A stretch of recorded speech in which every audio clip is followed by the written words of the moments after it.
자, 오늘은 이제 그 사무엘상을 계속해서 말씀을 드립니다. 5번째 이야기인데 한번 따라하겠습니다. 언약궤를 빼앗기다. 언약궤를 빼앗기다. 자, 오늘 이제 우리가 지난주에 여러분들과 4장을 말씀을 나눴습니다. 여러분들에게 한 가지 제가 늘 부탁을 드린다는 게 이제 오늘은 5장이에요. 그 다음 주는 몇 장 하겠어요? 6장 하죠. 그러니까는 적어도 6장을 한 2번 정도, 2번 이상씩 한 번씩 쭉 읽어오세요. 사무엘상이 31장까지 돼 있으니까 31번 하면 끝나요. 그러니까 여러분들이 다음 주 말씀을 들을 때 6장을 읽어오면 여러분들이 훨씬 더 하나님의 말씀을 이해하기가 쉽습니다. 그리고 그 다음 주는 몇 장을 읽어야 되겠어요? 7장. 그래서 한 주에 한 장씩 할 거니까 여러분들이 꼭 성경을 한 장씩 읽어오는데 숙제는 다음 주 몇 장을 읽으라고요? 6장. 할렐루야. 자, 그럼 오늘은 이제 5장을 여러분들에게 말씀을 드리는데 이제 5장은 지난주에 시작이 되어졌던 이야기가 뭐죠? 법궤 이야기였어요. 언약궤가 뭐로 변해요? 궤짝으로 변하지요.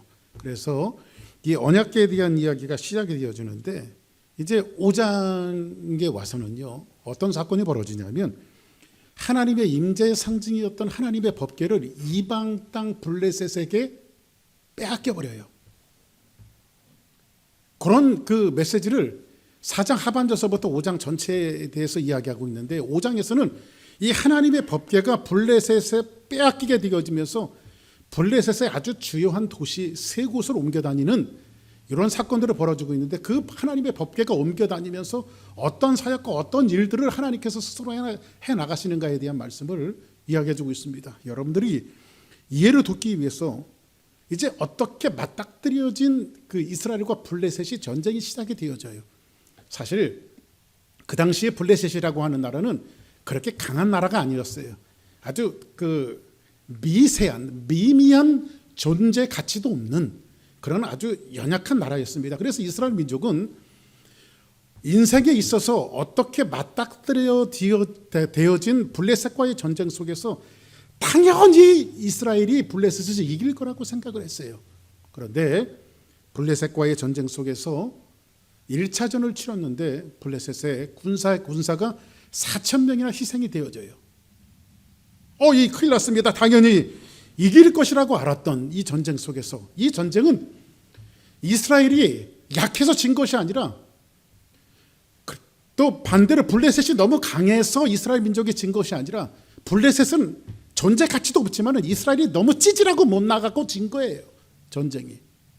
이 4,000명이 죽고 나니 이스라엘 장로들이 군사작전을 방불케 하는 이 긴급 회의를 합니다. 그러면서 이 이스라엘 장로들이 이런 질문을 해요. 우리가 어찌하여 이 전쟁에서 패하였는고 당연히 이겨야 하는 전쟁에서 어떻게 우리가 패할 수 있느냐라고 하는 질문을 이스라엘 민족이 내놓습니다. 그리고 나서 이 사람들이 기상천외한 회의의 결과를 나타내는데 길드에 있는 하나님의 법궤를 가지고 오면 이 전쟁에 하나님의 법궤를 앞세워서 이 전쟁에서 우리가 나가면 이 전쟁에서 승리하게 되겠다라고 하는 기상천외한 발상을 내어놓습니다. 그리고 법궤를 길드에서 전쟁터로 갖고 옵니다. 이제는 전쟁은 당연히 이길 거였어요. 그런데 웬일입니까? 2차전을 치렀는데 하나님의 법궤가 옮겨오면 전쟁은 당연히 이길 거라고 생각했지만은 그 전쟁이 승리하지 못하고 1차전에서는 4,000명이 희생당하더니 2차전을 치를 때는 3만 명이 이스라엘 그 군인들이 죽고 많은 대희생을 치러야 하는 대가를 이스라엘 민족이 치렀다라고 하는 내용이 지난주의 내용이에요. 그리고 나서 4장 하반절에 보니 엘리 제사장의 며느리가 아기를 낳으면서 이가봇이라고 하는 선언을 해요. 그 선언이 어떤 내용이냐면 조금 우리 살펴보고 갑시다. 4장에 보니 자, 한번 같이 읽습니다. 시작. 이르기를 영광이 이스라엘에서 떠났다고 하고 아이 이름을 이가봇이라 하였으니 하나님의 계를 그가 빼앗겨졌고 그 시아버지와 남편이 죽었기 때문이라. 우리 22절도 한번 같이 봅시다. 시작.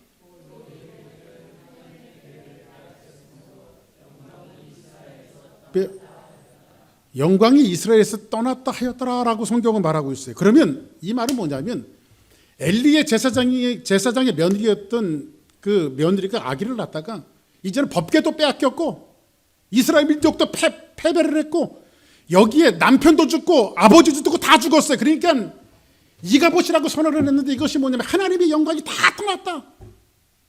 이제는 하나님의 영광이 없다라고 이 며느리가 선언을 해요.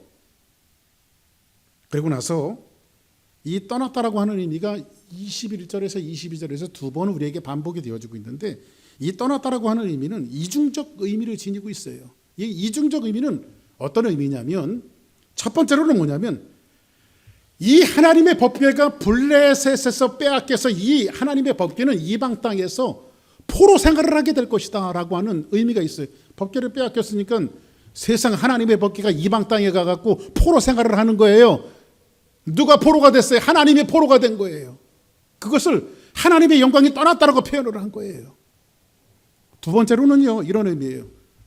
떠났다라고 하는 것은 돌아온다라고 하는 것을 암시해주고 있어요. 이 법궤는 지금 이방 땅을 향해서 떠나지만 반드시 이 법궤는 다시 이스라엘 땅으로 돌아오고야 말 것이라고 하는 약속이 이 말씀 안에 담겨져 있어요.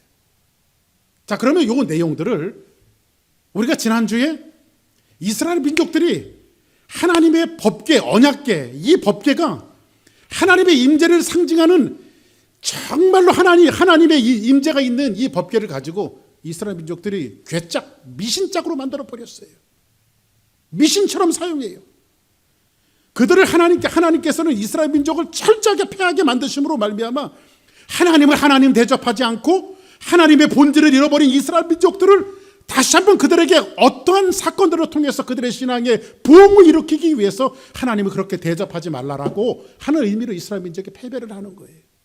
그리고 나서 사무엘이 이제 이 법궤가 돌아오는 이제 본문의 말씀이 시작이 되어지고 있는데 이 법궤 이야기는 지난주에 이야기했던 것처럼 무려 31장에서 석 장이나 이야기해요. 지난주 4장, 5장, 6장. 그렇죠? 이 세 장을 걸쳐서 이 법궤를 이야기하고 있는데 다시 한번 이야기하는 것처럼 4장은 법궤를 미신 취급하는 이스라엘 민족을 교훈하는 일이었고 이제 5장은 하나님의 법궤를 이 블레셋에게 빼앗기고 하나님의 법궤가 유랑 생활을 해야 돼요. 무려 몇 달을 유랑 생활을 하냐면 7달을 유랑 생활을 해요. 7달을. 그리고 나서 이제 다음 주에 여러분들에게 소개할 6장에 가서는 이 하나님의 법궤가 다시 하나님의 땅으로 돌아오게 되어집니다. 그러면 이 하나님의 법궤가 7달 동안을 유리하게 되어지는데 여기에는 두 가지 그 의미가 담겨져 있는데 첫 번째 의미는 뭐냐면 이스라엘의 미신적 신앙을 고발하고 있는 거예요. 누누이 여러분들에게 다시 한번 말씀드리지만은 하나님의 법궤 안에 담겨져 있는 의미는 뭐라고 이야기했어요? 하나님의 언약궤와 법궤 안에 뭐가 담겨져 있죠? 십계명이 담겨져 있고 두 번째는 아론의 쌍난 지팡이, 세 번째는 만나가 들은 항아리가 담겨져 있다고 말씀드렸죠. 그러면 이 세 가지는 기적의 산물이 아니에요. 사람들은 이것을 기적 덩어리라고 말하는데 물론 거기 그런 의미도 함축되어 있겠지만 하나님께서 이 법궤를 통해서 우리에게 주시고자 하는 메시지는 그런 의미보다도 아론의 쌍난 지팡이는 뭐예요? 고라자손의 반역이에요. 너희들이 죄 지은 것이 얼마나 추악했는가로 고발하는 내용이에요. 십계명은 뭐예요? 첫 번째 십계명은 우상 노름하고 금송아지 만들었던 이스라엘 민족 앞에서 모세가 깨버렸어요. 그리고 두 번째 받은 법궤예요. 이것은 너희들이 하나님께서 언약을 주시려고 모세와 지금 이야기하고 있을 때 산 아래에서 그들이 어떤 추태한 일을 벌였는가를 고발하는 내용이지요. 세 번째는 만나예요.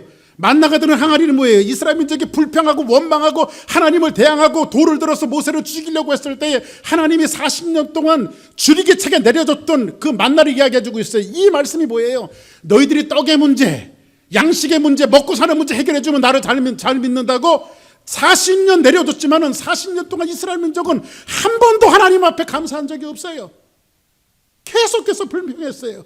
그래서 사람이 떡으로만 살 것이 아니라고 하는 이 사실을 하나님이 이 법궤에서 이 세 가지 물건을 언약궤 안에 들여놓고 이스라엘 민족을 교훈하려고 했던 거예요. 그런데 이스라엘 민족은 그 하나님의 말씀 속에 담겨져 있는 이 언약을 저버리고 뭐예요? 이것을 그냥 하나님의 끝자리로 생각하고 전쟁에 나가면 이 하나님이 전쟁에서 이기게 하실 것이라고 하는 그런 미신적, 그러니까 본질적인 의미를 미신화시켜버린 이스라엘 민족을 첫 번째 고발하는 내용이라고 말씀드렸어요. 두 번째는 뭐예요? 이 말씀 속에서 하나님은 인간이 실패하고 불신 속에서도 이 블레셋 땅에 하나님의 법궤가 옮겨지지만은 하나님은 스스로가 비록 사람의 눈에 표면상에 보이기에는 이 하나님의 법궤가 포로가 되어 있는 것 같지만은 그 하나님은 지존이시며 천지를 지으시며 세상의 주인이라고 하는 사실을 이스라엘 땅이 아닌 이방 땅에 가서 스스로 하나님의 법궤에서 그것을 드러내세요. 다시 말씀드리면 하나님은 엄격하게 얘기하면 여러분이 아니어도 하나님 스스로 영광을 받으세요. 그러나 하나님은 여러분들을 사랑하시기 때문에 사랑하시는 여러분들이 하나님 앞에 영광을 돌리기를 원하시는 분이 하나님의 마음이시죠. 그래서 예수님이 뭐라고 말하죠?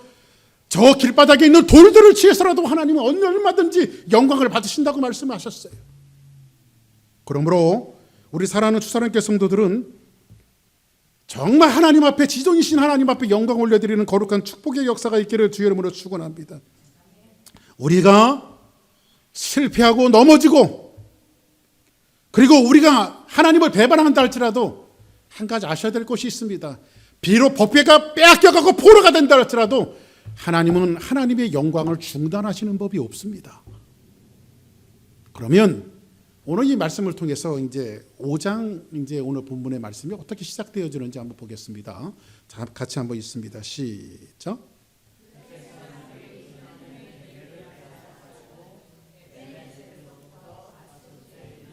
여기 우리가 이제 익숙한 지명이 하나 나와요. 그 지명이 뭐냐면 블레셋은 알죠. 제가 이제 오늘은 여러분들이 이해를 돕기 위해서 조금 몇 가지 좀 자료를 화면을 갖고 나왔는데 블레셋 사람들이 하나님의 궤를 빼앗아 그러면 전쟁에서 하나님의 언약궤를 뺐었죠. 궤, 법궤, 언약궤 이건 같은 말이에요. 예? 언약궤, 법궤, 궤 같은 말이에요. 그런데 하나님의 언약궤를 빼앗아 가지고 어디서부터? 에벤에셀에서부터 아스돗에 이르니라고 성경은 말하고 있어요. 자, 그럼 여러분들 에벤에셀이라고 하는 말을 들으면 여러분들 뭐가 제일 먼저 나오세요? 에벤에셀 하면 여러분들에게 먼저 생각나는 게 뭐예요? 아주 유명한 말이잖아요. 에벤에셀. 한국에 보면 에벤에셀이라고 하는 여성 의류가 있더라고. 메이커 이름이 에벤에셀. 근데 에벤에셀은 이런 뜻이죠. 하나님이 여기까지 도우셨다. 그러니까 이스라엘 민족이 그래서 우리가 기도할 때 에벤에셀 대신 하나님께서 지금까지 우리를 도우신 것을 감사합니다. 이렇게 우리가 기도를 하잖아요. 그러니까 과거를 돌아보면 이스라엘 민족이 지금까지 하나님께서 여기까지 우리를 도와주신 거예요. 그래 에벤에셀이라고 하는 말은 굉장히 좋은 지명이고 좋은 말씀이에요. 그런데 오늘은 하나님의 법궤가 빼앗겨가는 의미의 에벤에셀은 긍정적인 의미로서 쓰여지기보다도 약간 부정적인 의미로서 쓰여졌어요. 이 부정적인 의미는 이런 거예요. 하나님이 여기까지만 도왔다 이런 뜻이에요. 긍정적인 의미는 하나님께서 과거를 바라볼 때 여기까지 우리를 도우셨는데 지금 이스라엘의 미래를 바라보면 하나님께서 여기까지만 도우시고 앞으로 하나님의 도움이 없다는 거예요. 왜 그럴까요? 하나님의 영광이 떠났으니까. 하나님의 법궤가 떠났으니까. 이런 이중적인 의미가 담겨져 있어요. 여러분들 정말로 우리가 살아가면서 중요한 것이 있어요. 그 중요한 것은 뭐냐면 인생에게 있어서 여러분들 돈도 중요하고 건강도 중요하고 모든 것이 다 중요해요. 자녀들 잘 되고 모든 삶이 윤택해지고 모든 것이 다 중요해요. 그러나 정말로 성경을 통해서 반복되어지면서 성경이 우리를 설득해내는 것이 있는데 그것은 뭐냐면 하나님의 영광 자체가 얼마나 중요한 것인가. 인생에게 우리의 가정과 우리의 삶에 우리 교회에 하나님의 영광 없이 살아가는 인생이 얼마나 비참한가를 성경은 여실하게 우리에게 교훈해 주고 있어요.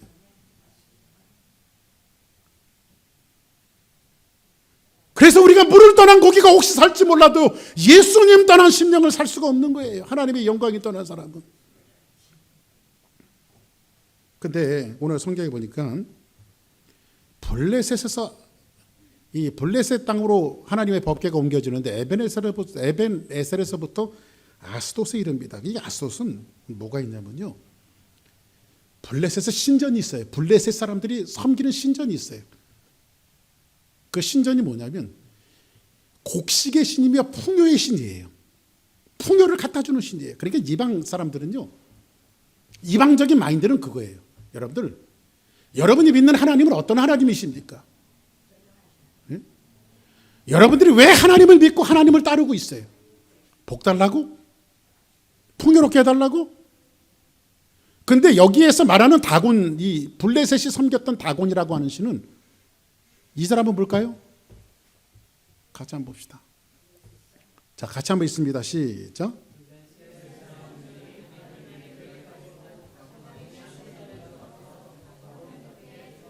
자, 블레셋 사람들이 하나님의 법궤를 빼앗았어요. 그래 갔다가 하나님의 궤를 어디에다 뒀어요? 다곤 신전에 들어가서 다곤 곁에 두었어요. 다곤 곁에. 왜 다곤 곁에 두었냐면 이런 거예요, 여러분들. 요 다곤은 어떻게 생겼냐면 이렇게 생겼어요. 한번 더 넘겨보실래요? 이렇게 생겼어요. 이렇게. 예? 예? 그 물고기 모양이에요. 물고기 모양.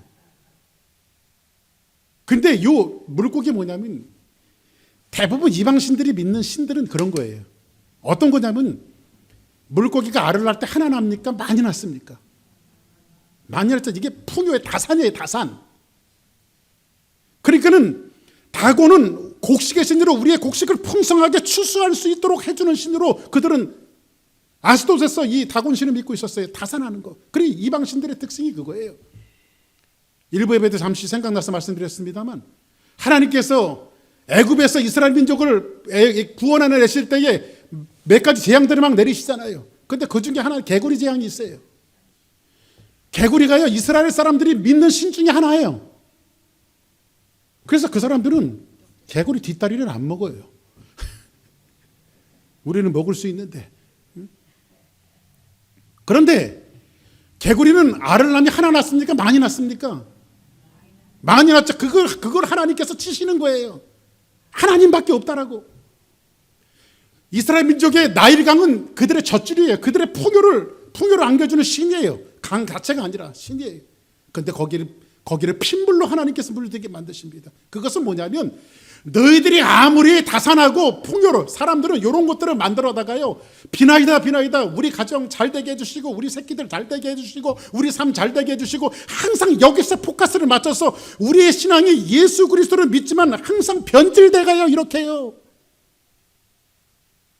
하나님의 법궤의 본 의미를 변질시켜서 괴짝으로 만들고 미신으로 만드는 것처럼 우리 신앙 자체가 우리도 모르는 사이에 자꾸 이렇게 변질해가요. 그래서 하나님 앞에 기도할 때는요, 우리가 하나님 앞에 영광 돌리고 하나님 앞에 나아가고 이런 기도보다도 하나님 뭐 잘되게 해주시고, 물론 그런 기도 하지 말라는 건 아니지만 그것이 죄악시 취급하는 건 아닙니다만은, 그러나 하나님을 그렇게만 대한다라고 하는 것은 우리 마음속에서 우리도 이방신화시키는 거예요. 하나님을 변질시키는 거예요. 그게 지금 이스라엘, 여기 블레셋 사람들이 이스라엘의 하나님의 상징인 법궤를 갖다가 다곤 신전 옆에다 갖다 뒀어요. 이 사람들 머릿속에는 어떤 거냐면 블레셋 신과 이스라엘 신이 싸워갖고 지금 누가 이겼어요? 표면적으로 보기에는 블레셋 신이 이겼잖아요. 그러니까는 하나님이라고 하는 신을 블레셋 신전에다 갖다 놓고 경배하게 만든 거예요. 경배하게. 그런데 이 사람들의 머릿속에는 뭐냐면 비록 잡혀온 신이라 할지라도 어느 정도 능력이 있으니까 자기의 힘센 신과 잡혀온 신이 합세해갖고 둘이 힘을 합치면 더욱더 우리의 인생에게 행운을 주고 복을 줄 수 있다라고 하는 사실을 그들은 믿었던 거예요. 그래서 다곤 신전 옆에다 뭘 갖다 놓는 거예요? 하나님의 법궤를 갖다 놓는 거예요. 뭐 달라고? 복 달라고. 행운을 달라고. 그것이 그들이 갖고 있었던 고대 신앙의 패턴이에요. 여러분들 얼마든지 신 만들 수 있죠. 내게 복만 만들 수 있다면 뭘 못합니까? 그것이 인생들의 어리석은 모습이에요. 그래서 3절 한번 볼까요? 같이 한번 있습니다. 시작.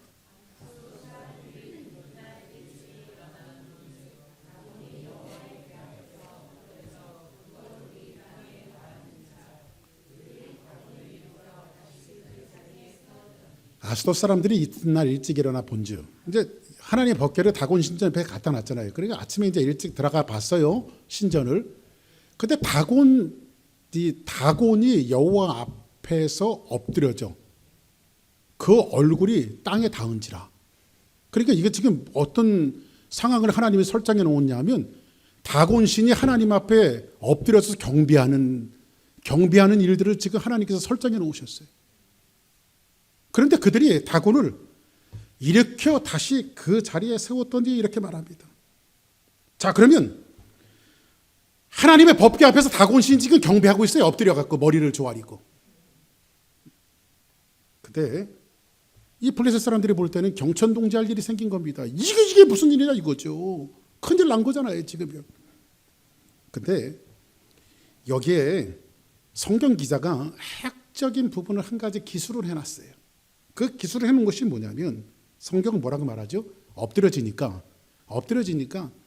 다곤을 일으켜 다시 그 자리에 세웠더니, 여러분들 보세요. 무슨 신이 사람의 부축을 받고 일어납니까? 그렇죠? 무슨 신이 사람의 부축을 받고 일어나요? 그런데 사람들은 얼마나 어리석으냐면요, 부축해서 그것을 세워놓고 나 살려달라고, 인생에 복 달라고, 그죠? 그 신에게 또 빌지요.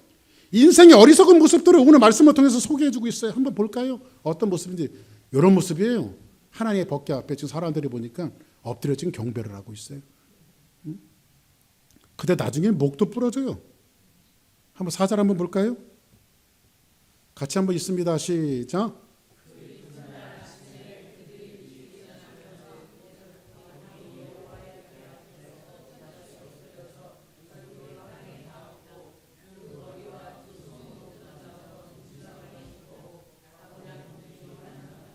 자, 보세요. 성경이 굉장히 중요한 이야기를 이야기하고 있는데 그 이튿날 아침에 또 가봤어요. 세워놨으니까. 본즉 다곤이 여호와 앞에서 또다시 엎드려져 이번에는요, 얼굴을 땅에 대고 있을 뿐만 아니라 그 머리와 두 손을 어떻게 했어요?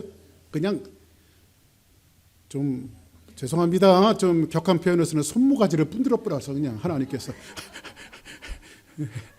손모가지를 아주 분들어 뿌렸어 하나님께서요. 그래, 문지방이 있고 다곤이 몸뚱이만 남았어요. 손도 발도 다 하나님께서 끊어버리셨어요. 그런데 제가 여러분들에게 왜 성경을 자꾸 읽고 오라고 말하냐면, 요 5장에서 계속 반복되어지는 단어 중에 많이 나오는 단어가 손이라고 하는 단어예요. 손. 이 손이 굉장히 좀 대단한 창조물 같아요. 하나님의 손이 좀 정교하지 않습니까? 근데 다곤의 손을 누가 끊어놓았어요? 성경은 뭐라고 말하냐면 5장 7절에 이렇게 이야기하고 있어요. 한번 볼까요? 그의 손이 우리와 우리 신 다곤을 친다고. 그의 신이 누구예요? 이스라엘의 신 하나님의 신이 지금 우리와 우리 신이는 다곤을 친다고 이렇게 성경은 이야기하고 있어요. 이 일을 가리켜서 히브리 기자는 하나님의 손에 대해서 이렇게 소개하고 있어요. 살아계신 하나님의 손이 손에 빠져 들어가는 것이 무서울진저. 손이라고 하는 것은 무엇을 상징하고 있습니까? 이 손이 하나님께서 하시는 말씀이 뭐예요? 어떤 CF에서 그랬죠. 이 손 안에 이 손이다. 하나님의 손은요, 여기에서 통치가 이루어지고 하나님의 섭리가 이루어지고 하나님의 경영이 이루어지고 하나님의 능력이 이 손에서 이루어지는 거예요.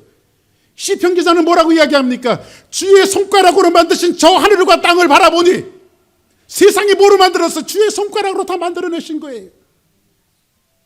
하나님의 손 안에 모든 통치가 다 담겨져 있어요.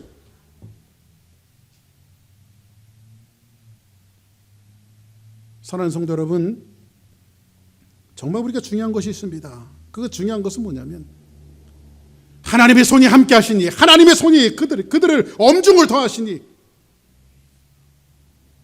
결국 그들은 인위적으로 하나님의 신을 어떻게 한번 이겨보겠다라고 대항하는 어리석은 인생들의 모습을 적나라하게 우리에게 보여주고 있어요. 한번 말씀 볼까요? 같이 한번 있습니다. 5절 시작.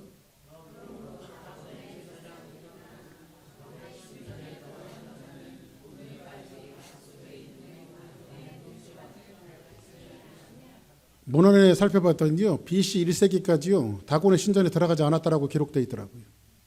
그러니까는 다곤 제사장들이 다곤의 신전에 들어가는 자는 오늘까지 아스토스의 신전 다곤의 문지방을 밟지 않았대요. 그 안에 들어가지 못했대요. 이게 무슨 일인가 해갖고요. 떨려갖고요. 여기에 미신적인, 그러니까 무지하다라고 하는 말이 원문에 보니까 이제 죽었다라고 하는 의미예요. 그게 여러분들 미신이요. 그냥 미신이에요. 그냥 미신이에요. 이상하게 하나님의 말씀을 변종시켜갖고 이야기하는 그런 이단들도 많잖아요. 거기에 미신적인 해악을, 미신적인 것을 가미해갖고 사람들이 현혹하고 있어요. 왜냐하면 이단들이 특색이 뭐냐면 사람의 본능적인 것을 자꾸 자극을 해요. 하나님의 말씀보다는요. 어제 신문에 보니까는 요즘에 그 한국의 코로나 바이러스 때문에 신천지가 아주 난리죠. 근데 보니까요 새파란 젊은이들이요, 그냥 20대 새파란 젊은이들이에요. 수천 명 모여갖고요 천국 입교식을 한다나? 근데 천국 입교식을 돈 받고 입교식 할 때 접수비를 받고 그걸 한대요. 그래서 어떤 애들한테 왜 월급을 다 드리라고 그러고. 우리 교회에서 그런가 하면 나올 사람 하나도 없을 거예요. 참 보면 이단들 대단해요, 진짜. 한번 따라합시다. 대단합니다. 그래 대단해요, 진짜. 얼마나. 아소시 난리가 났습니다. 난리가 났으니까 비상대책회의를 해야 되겠죠. 이들이 비상대책회의를 하는데 어떻게, 일단 5장 6절 한번 볼까요? 시작.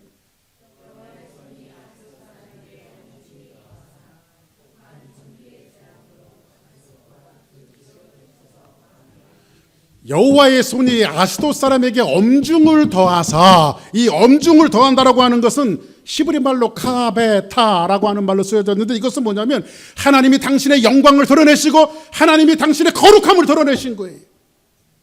하나님의 거룩함을 드러내고 하나님의 영광을 드러내니까요, 이것이 엄중을 더하시니까요, 하나님의 거룩함을 드러낼 때에 하나님을 보고 하나님밖에 없습니다, 의롭게 살았던 사람은 그것이 위로가 되고 축복이 되어질 거예요. 그러나 하나님 말씀대로 살지 않고 거룩하지 못하게 살았던 사람들은 그것이 재앙이 되어질 거예요. 예수님 십자가가 마찬가지죠. 예수 그리스도께서 골고다 언덕에서 십자가에 못 박혀 돌아가셨을 때에 안 믿는 사람에게는 그 십자가가 저주의 배상이에요. 왜냐하면 믿지 않으니까 그것이 바로 지옥이에요. 그러나 예수 그리스도의 십자가를 믿는 사람은 그것이 구원의 배상이에요. 그 십자가의 보혈을 믿음으로 말미암아 우리에게 구원이 됐으니까 그것이 얼마나 감사한 일이에요. 그렇죠? 오늘 여호와의 손이 엄중을 더하사, 저는 안타깝게 요즘에 한국을 위해서 많이 기도합니다. 우리가 살고 있는 미국도 안전지대는 결코 아닐 겁니다. 우리가 하나님 말고는 무슨 어디에 안전지대가 있겠습니까? 그런데 성경은 뭐라고 말하죠? 여호와의 손이 엄중을 더하사. 중국발 코로나가 한국, 일본, 요즘에는 이란, 이탈리아 이런 데서 확진자들이 많이 늘어나고, 요즘에 난리가 났어요. 또 휴스턴에도 한인 사회들 중심으로 어디에 누가 있다는 둥 그 전부 다 마음속에 두려움이 들어갔어요. 물론 우리가 조심하고, 그래서 제가 군데 손 세정제 갖다 놨으니까 손 세정제 갖고 좀 닦으시고 이건 괜찮아요. 어제 제가 그거 좀 사러 갔더니요, 월마트는 하나도 없더라고. 그래서 저쪽에 그 월그린 가갖고 조그만 거 몇 개 사다 놨습니다. 중간중간 놨으니까요, 잘 씻으세요. 하나님께서 지켜주시겠지만 그냥 우리가 할 수 있는 일은 하는 것이 좋죠. 근데 하나님께서 엄중을 더하시면요, 솟아날 사람이 없어요. 성경은 뭐라고 말해요? 더하사 독한 종기의 재앙으로 아스돗과 그 지역을 쳐서 망하게 하시니. 여기에 하나님의 영광을 드러내시고 하나님의 통치함을 드러내시고 만유의 주제 되심을 드러내시니까 이방 땅에서도 하나님 앞에 영광을 돌릴 수밖에 없는 거예요. 하나님의 존엄하심을 나타낼 수밖에 없어요. 하나님께서 당신을 드러내시고 하나님은 교회뿐만 아니라 세상 모든 어느 나라에서도 하나님의 영광을 받으시겠다라고 하는 당신의 의지를 우리에게 보여주시는 거예요.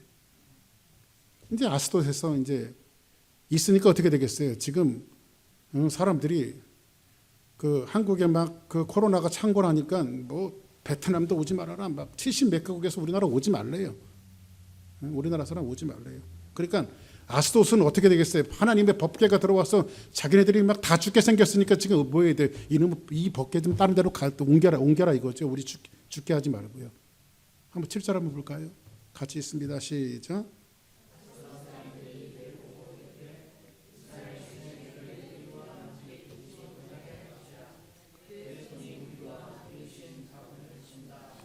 이제 우리가 다, 자, 우리 그의 손이 우리와 우리 다곤을 치니까, 어떻게 하겠느냐? 그리고 8절 한번 볼까요? 시작.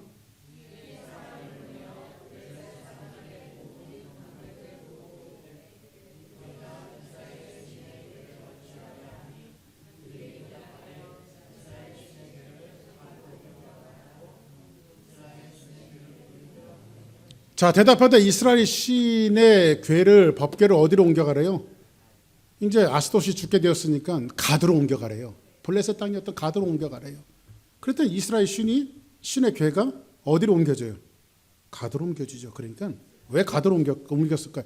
아, 우리의 곡식의 신이었던 그 다곤이 조금 약했나? 더 센 데를 좀 보내보자. 그 센 데는 뭐냐면 가드라고 하는 데는 안악자손들이 살고 있는 데예요. 심센 민족들이 살고 있는 데예요. 그 중에 최고 용맹한 사람들이 살고 있는 데예요. 그래서 그 용맹한 땅으로 보내서 이제 이 하나님의 법궤를 좀 한번 혼 좀 내주자 해갖고 가드로 옮겨요. 근데 가드는요, 누가 이 동네 사람이었냐면요, 한번 그거 한번 보여주세요. 저 사람 누구 같아요? 골리앗이에요. 골리앗. 블레셋의 골리앗이 가드 사람이에요. 문헌에 살펴보면요, 제일 작은 사람이 2.5m, 제일 큰 사람이 3m. 그러니까 그 사람들에 비하면 우리는 난쟁이 수준이죠. 키가. 이렇게 지금 가장 센 곳으로 지금 보냈어요. 이곳에서 이제 하나님의 법궤를 혼내줘야 되겠다라고 이 가드 땅으로 보냈어요. 그랬더니 어떻게 되나 한번 볼까요? 한번 봅시다. 9절 시작.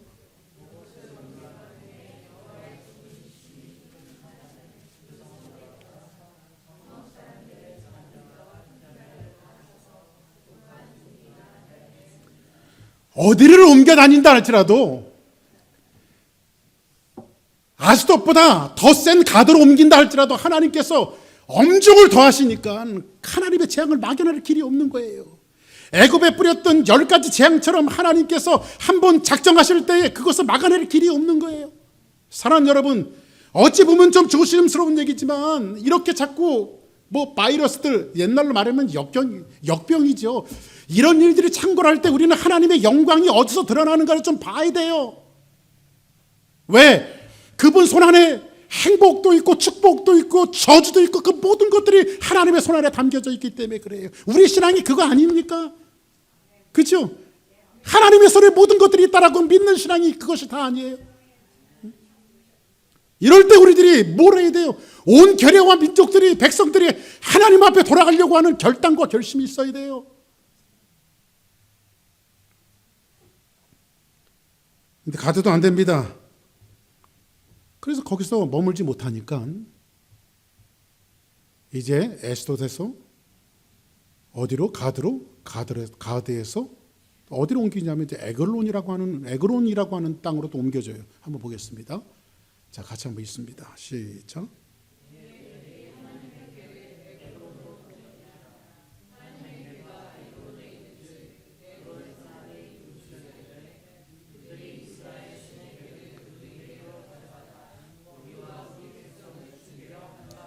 이제 걔를 이제 어디로 옮겨요? 에그론이라고 하는 데로 옮겨요. 자, 그러면 자, 그 처음에 그 하나님의 법궤가 아스돗, 두 번째는 가드, 세 번째 같은 데가 어디예요? 에그론. 그럼 블레셋의 지도를 보면요, 이 지도가 삼각형의 가장 중요한 이 5대 도시 가운데 이 3대 도시거든요. 3대 도시인데 아스돗, 가드, 에그론. 이게 근데 삼각형 모양으로 돼 있어요. 그러니까 전역을 하나님께서 치신다라고 하는 사실을 오늘 말씀을 통해서 보여주고 있는데 이렇게 돼 있어요. 한번 볼까요? 저게 이스라엘 지도인데요. 이스라엘 지도인데 저렇게 금거 있는 데가 블레셋이에요. 그 당시에.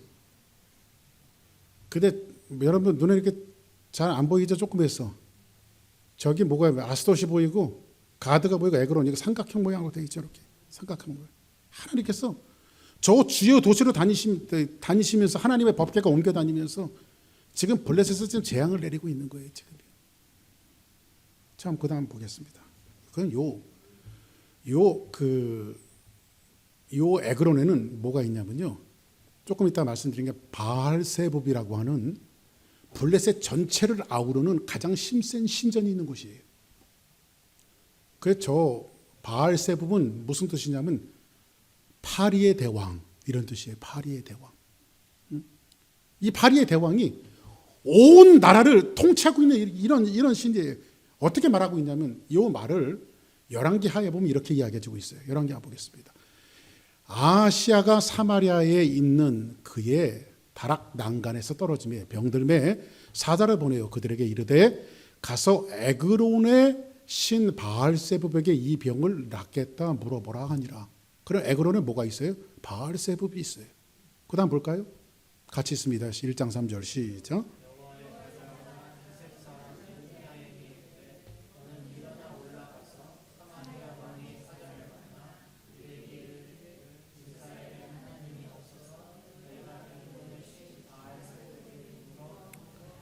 그러면 에그론에는 바알세붑이 있는데 이 바알세붑을 신학에 와서는 바알세불이라고 말했어요. 바알세불. 많이 들어보셨죠? 바알세불. 근데 이 바알세불은 파리의 대왕이라는 뜻이에요. 그 밀턴의 셜라곤이라고 하는 데도 보면 바알세불은요 사탄의 오른잡이에요. 사탄의 오른잡이로 소개하고 있어요. 근데 지금 이제 이 블레셋 사람들이 최고의 결전지, 자기 신주의 가장 센, 자기들이 가장 세다라고 생각하는 이 바알세붑의 신전에 지금 누구를 갖다 놓냐면 하나님의 법궤를 지금 갖다 놓는 거예요. 이제 최고의 결전지죠. 자, 그러면 최고 센 데 가서 지금 하나님께 어떻게 하시나 볼까요? 5장 11절입니다. 시작.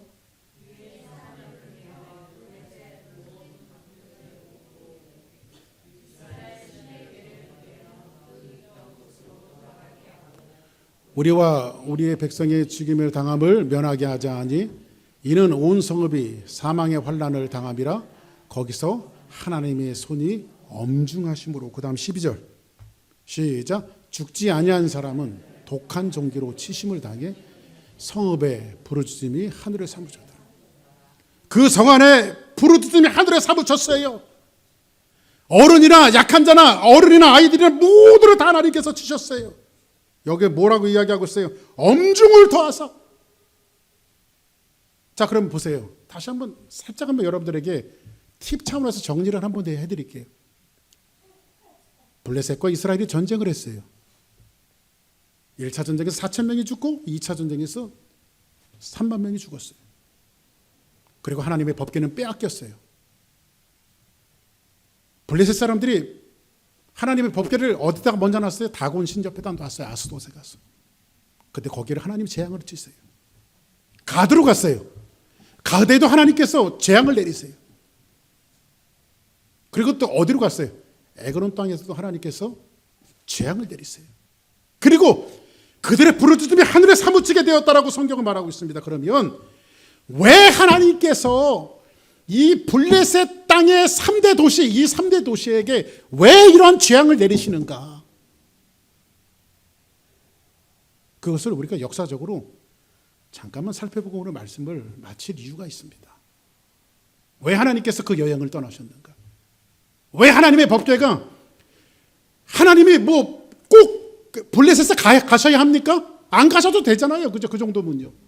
스스로도 안 가실 수 있잖아요. 그런데 왜 하나님은 블레셋에 빼앗기는 설정을 해놓으시고 블레셋 가셔서 이 3대 도시에게 재앙을 내리시는가? 여기는 역사성이 있어요.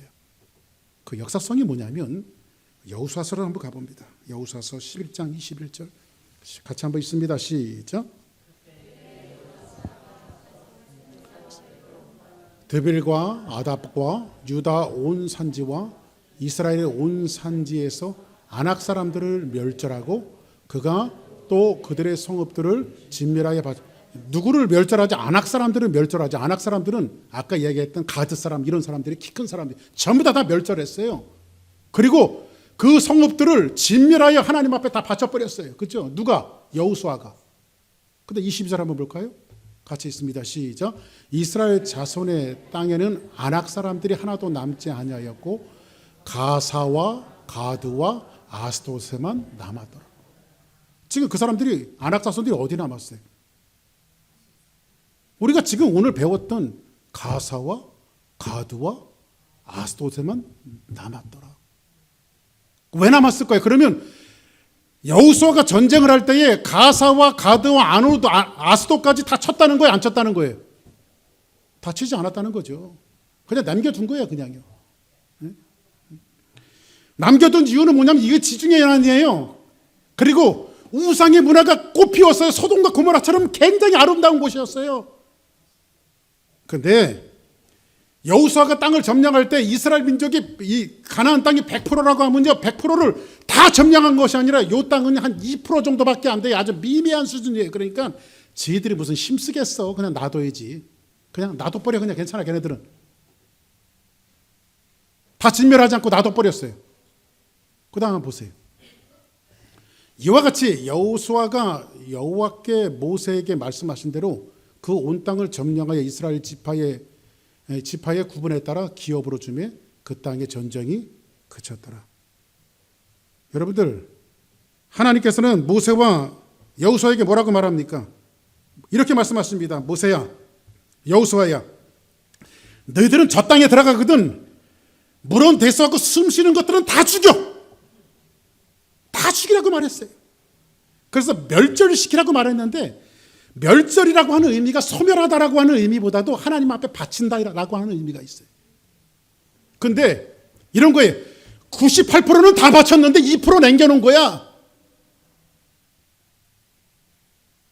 근데 뭐 2% 정도는 무시해버린 거죠. 내가 다 바쳤으니까 이 정도면. 근데 그 2% 안에서 지금 뭐가 생기든 블레셋이 생기고요. 블레셋이 하나님을 대항하고요. 더 나아가서는 나중에 하나님의 법궤마저도 빼앗아가는 이런 어마어마한 일들이 생겼어요. 그리고 다윗과 골리앗 같은 일들이 나오는 거예요. 이제 말씀을 정리하겠습니다. 여러분들 제일 무서운 게 뭔지 아십니까? 제일 무서운 게 역사예요. 그렇죠? 역사가 무서워요. 우리는요, TV나 언론 매체들이나 아니면 뭐 가깝게 우리 주변에서도요, 매일매일 죽는 사람을 봐요. 근데 우리는 살아가는 것들 보면 안 죽을 것처럼 살아가요. 그렇죠? 안 죽을 것처럼 살아가요. 공동묘지, 가끔 미국 공동묘지는 꽃들이 많잖아요. 지나가다 보면요. 저는 공동묘지 지나갈 때보다 그런 생각해요. 저 사람도 다 살았던 사람인데 저 땅속에 묻혔구나. 나도 언젠간 저렇게 되겠지. 그러니까 잘 살아야 돼요. 아멘. 그래서 여러분들 제일 무서운 게 역사예요. 사람이 무엇을 심든지 그대로 거둡니다. 그대로 거둬요. 그래서 우리는 오늘 한날도 무심히 살아갈 수가 없는 거예요. 오늘 한날도.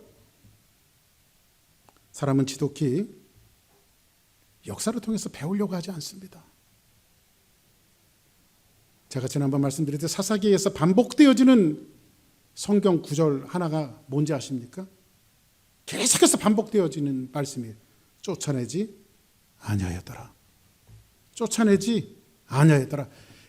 깨끗하게 2%, 0.2%, 0.0002%도 다 쫓아내야 되는데 그거 놔두니까 나중에 불씨가 되잖아요. 그렇죠? 그래서 우리나라 사람들이요 막 역적이 남은 삼족을 멸했어요. 왜냐하면 불씨를 끄는 거야. 성경에서 배웠나 봐. 말씀을 정리하겠습니다. 오늘 말씀의 결론은요 하나님이에요. 하나님이 결론입니다. 내 욕구와 욕심을 충족시키기 위해서 하나님을 수단화시키는 종교인으로 살아서는 안 돼요. 우리는요. 신앙인으로 사십시오. 믿음을 가진 분들로 사십시오. 오늘 이 법계 이야기 4장, 5장, 6장에서 이야기하는 이 법계 이야기는 이스라엘이 믿었던 하나님의 신이 얼마나 사문화되어져 있는 종교인으로 전락되어졌는가. 우리가 대대로 하나님을 믿는 집안이라 할지라도 저도 저희 어머니가 신앙을 물려줬기 때문에 어떨 때는 이 마음속 한복판에 종교심이 사로잡고 있어요. 교회 안 가면 안 되지. 하나님 앞에 벌 받지. 그런 부정적인 시각으로 하나님을 섬길 게 아니라 하나님이 나를 사랑하시기 때문에 나는 하나님 없이는 안 되기 때문에 나는 하나님 없이는 1분 1초도 살아갈 수 없는 연약한 존재이기 때문에 나는 주님이 필요하지. 이런 마음이 더 낫지 않겠어요? 우리 주사랑교회 성도들은 종교가 아닌 신앙으로 믿음으로 자리 잡기를 주의 이름으로 축복하며 이제는 다음 주에 6장에서는 이 하나님의 법궤는 어떤 경로를 통해서 이스라엘 민족으로 다시 돌아오게 되어집니다. 저와 여러분들이 우리의 인생길에 남은 모든 것이 하나님의 언약궤를 괴짝 만들지 말고 언약궤에 담겨져 있는 복음을 잘 알아서 우리 주사랑교회 성도들이 종교인이 아니라 진짜 신앙인으로 남는 아름다운 축복의 역사가 넘쳐나기를 예수의 이름으로 간절히 축원합니다.